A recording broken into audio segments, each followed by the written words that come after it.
ওপৰত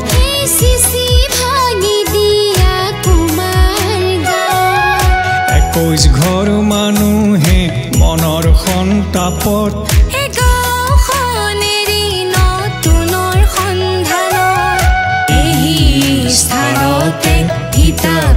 ললেহি ধেমাজি বিষ্ণুপুৰ কলিতা গাঁৱত বিগত 1962 চনত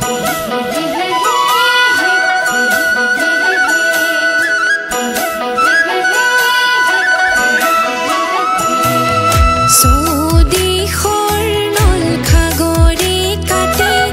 মুকলি কৰিছিল সাৰুৱা